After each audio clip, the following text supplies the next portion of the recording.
Welcome back to Flavors and Knowledge, the podcast where we dive deep into the art of cooking, the science behind ingredients, and the rich stories that make food so much more than just a meal. I'm your host, Noah Mitchell, speaking from Chef Walter's Cooking School in Rhode Island, USA, bringing you narrated, factual culinary education, honest food talk, and a few opinions along the way. So, let's explore the diverse world of flavors together, specifically at the Winter Olympics in Italy. Chef Walter writes the content for this episode. This segment is titled, Fueling Olympians with a Mountain of Pasta and the Delicious Chaos of Eating Like an Olympian in Italy. Friends, while here in Rhode Island we are buried under a pile of senseless snow, picture yourself walking into the Olympic Village in Milan or breathing in the fresh mountain air of Corteena d'Ampezzo during the Milano Corteena 2026 Winter Games. After a tough training session, you're drawn to the dining hall, ready for a meal packed with carbs, protein, and plenty of Italian flavor. Unlike previous Olympic events like Sochi or Pyeongchang, where food blandness left much to be desired, here the menu is so tasty that athletes are sharing pizza reviews on social media, acting like Michelin inspectors.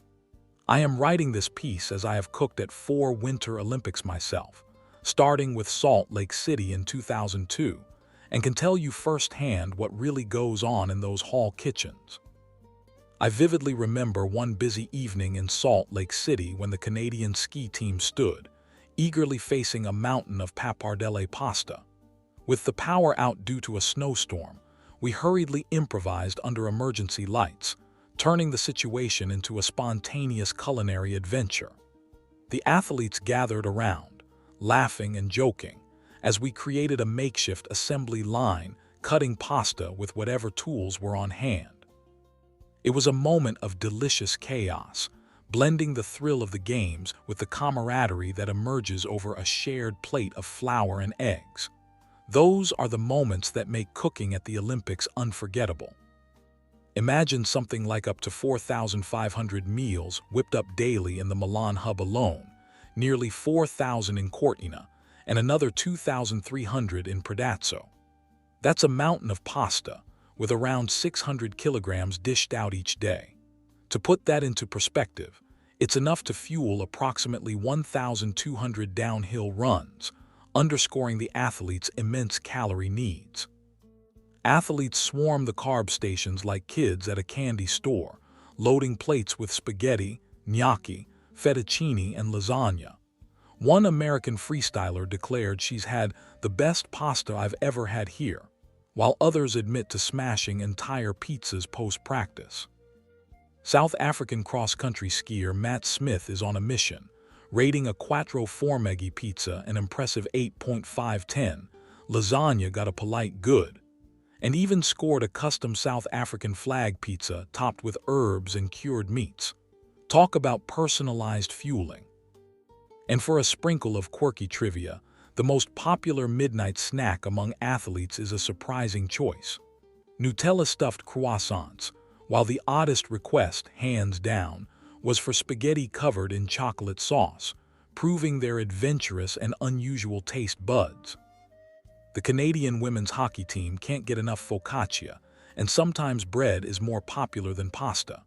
Their plates are loaded with pasta and meat sauce, fresh mozzarella, burrata, parmigiano, and grilled proteins like chicken, turkey, veal, beef, salmon, or white fish. There are also vegetables and fruit for balance, and one player joked, "They're coming okay." But when you're burning thousands of calories on the ice or in the snow, a little extra cheese is just part of the deal. That extra cheese provides quick glycogen replenishment and boosts calcium intake for bone health. This indulgence aligns with a periodized nutrition strategy, where cycles of load, perform, and recover are carefully planned to ensure optimal performance over time. In the mountains of Corteena, the menu features hearty dishes from Dolomite traditions. There's cajunzi, beet-filled ravioli with butter and poppy seeds, polenta, buckwheat pizza curry, cured bresaola, and rich alpine cheeses like bitto. These comforting foods provide lasting energy, perfect for athletes facing the cold.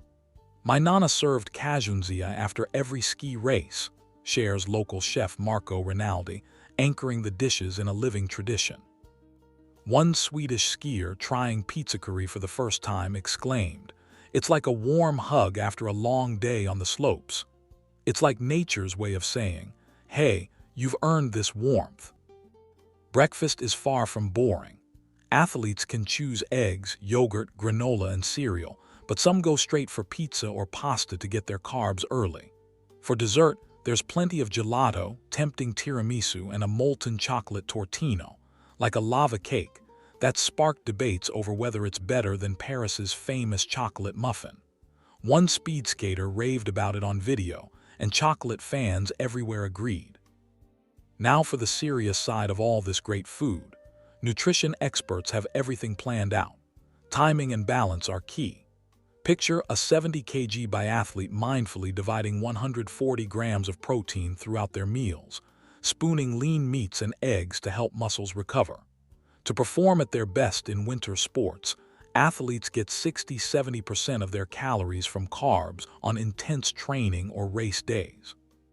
Simple pasta or rice before events helps with easy digestion and keeps energy stores full. "I stick with 2 grams of protein per kilo every time," says a determined biathlete.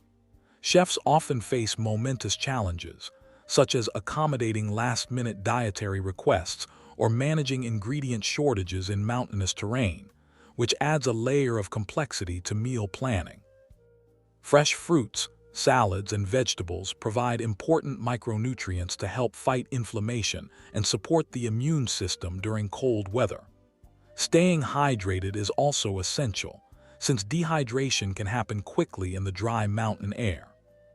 Humor aside, these athletes aren't just eating. They're strategically fueling machines that love Italian food. One day it's strict pre-race plain pasta, the next, it's celebratory gelato after a medal run. Unlike the limited and uninspired offerings that plagued Paris's dining hall, Milan Corteena's menus are a testament to lessons learned.